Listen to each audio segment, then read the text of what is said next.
A ver, pensemos en un material casi mágico, uno que de la noche a la mañana revolucionó nuestras cocinas y nuestros hogares. Ahora, ¿y si les digo que ese milagro venía con un secreto? Un secreto tóxico, uno que, sin que nadie se diera cuenta, se estaba filtrando en nuestro mundo, en el agua que bebemos y sí, hasta en nuestra propia sangre. Esta es la increíble historia de cómo un invento maravilloso se convirtió en una contaminación silenciosa a escala planetaria. Y esta historia, fíjense, no empieza en un laboratorio supermoderno, no. Empieza en el lodo, en una granja de Virginia Occidental. Allí, un hombre llamado Earl Tennant veía con una desesperación total cómo su ganado, 153 animales, moría de las formas más horribles. Esto no era una enfermedad común, ¿eh? Los animales estaban consumidos, sus dientes se ponían negros, les salían tumores. Earl no era científico, para nada, pero de algo estaba segurísimo. Algo estaba envenenando su tierra. La primera pista de Earl fue el arroyo, ¿sí?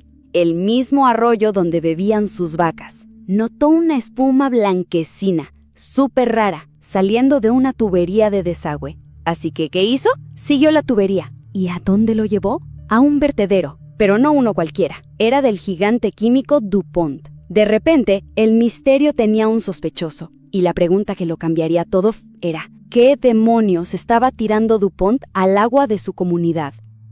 Ok, para entender qué salía de esa tubería, tenemos que hacer un viaje en el tiempo. Vámonos para atrás, a 1938, porque la respuesta a por qué morían esas vacas está, increíblemente, en un descubrimiento accidental. Un supuesto milagro de laboratorio que muy pronto iba a estar en todas partes. La clave de todo esto es una unión química casi perfecta. Pensemos en el flúor como el elemento más posesivo de la tabla periódica. Cuando se agarra del carbono, crea un enlace tan pero tan fuerte que es prácticamente irrompible. Es como si tuviera una armadura a nivel molecular. El resultado fue este polvito blanco, resbaladizo, al que no se le pegaba nada. De hecho, era tan indestructible que su primera misión fue ayudar a construir la bomba atómica en el proyecto Manhattan, conteniendo materiales increíblemente corrosivos. Pero, claro, había un problema mortal. Intentar producir esto en masa era como jugar con dinamita. Las explosiones eran un riesgo muy real. La solución: añadir un ingrediente secreto, una especie de surfactante, un jabón químico llamado PFOA, o C8 para hacerlo más corto. Y este compuesto no solo domesticó la reacción, fue la llave mágica que permitió que el teflón se pudiera rociar sobre una sartén, y así acababa de nacer un mercado de miles de millones de dólares.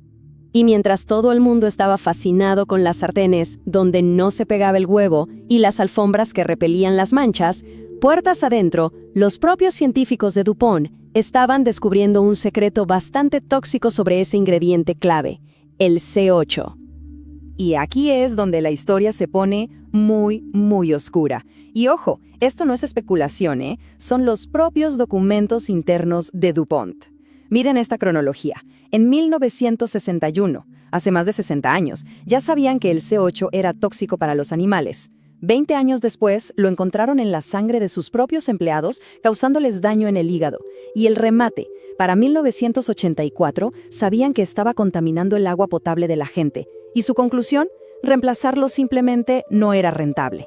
El secreto se mantuvo. El problema, claro, no se quedó en Virginia Occidental.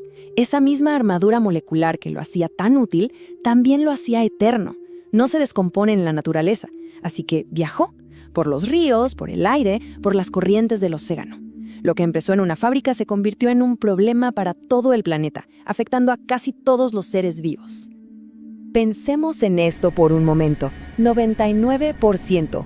Un químico que ni siquiera existía antes de 1938 está ahora, según los estudios, en la sangre de prácticamente toda la población estadounidense.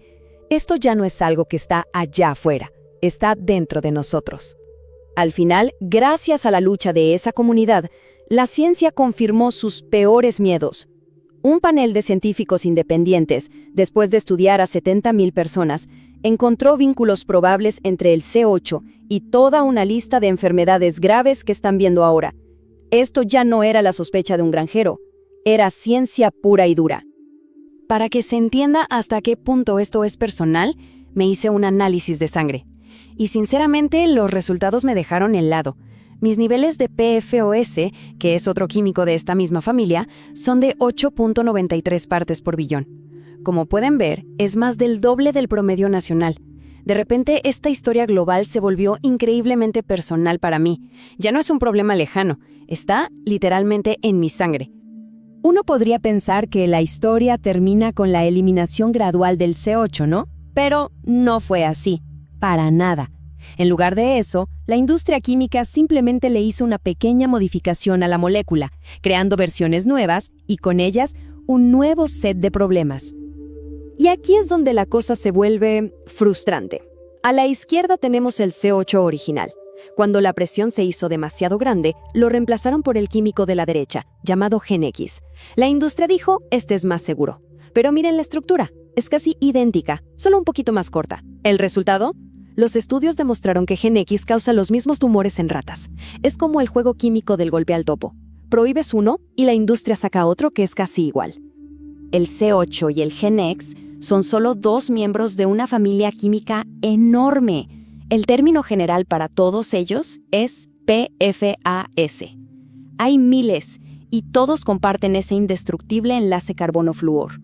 Eso es lo que los hace tan útiles en productos, desde los envoltorios de comida rápida hasta la ropa impermeable, y es también lo que los hace tan peligrosamente persistentes. Frente a un problema tan gigantesco, es fácil sentirse abrumado, ¿verdad? Pero no estamos indefensos. El primer paso siempre es el conocimiento. Entonces, ¿qué podemos hacer para protegernos y proteger a nuestras familias? Bueno, hay pasos prácticos que se pueden tomar. La principal fuente de exposición suele ser el agua potable, así que informarse sobre la calidad del agua local es clave. Si los niveles son altos, ciertos filtros pueden ayudar. Además, la comida puede ser otra vía. Reducir el consumo de alimentos en envases resistentes a la grasa, como los de la comida rápida, puede disminuir la exposición. Y esto nos lleva a un punto que es fundamental. La presión del público funciona.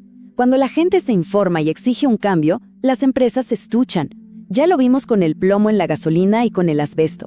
La demanda de los consumidores por productos más seguros es una de las herramientas más potentes que tenemos para impulsar un cambio real en la industria. Al final, esta es la herencia que tenemos. Un legado de químicos eternos que está metido en cada rincón de nuestro planeta y en nuestros propios cuerpos. Ya no podemos decir que no lo sabíamos. La ciencia es clarísima. La pregunta que nos hará la historia es, ahora que lo sabemos, ¿qué vamos a hacer al respecto?